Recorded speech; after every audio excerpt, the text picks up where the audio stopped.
Hello guys, in this video I'm gonna show you how to make sheep voice in Voice Changer with Effects app.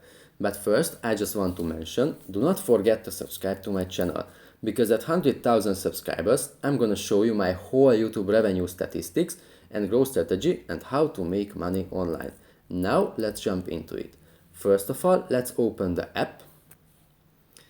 As we can see, here we have a lot of options, but first we need to record something.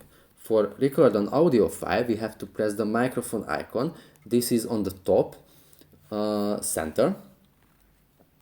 We have to tap it again and say something. So for example, let's say, hello guys, I will show you how to change your voice with this app. And now we have to scroll down to choose the sheep effect.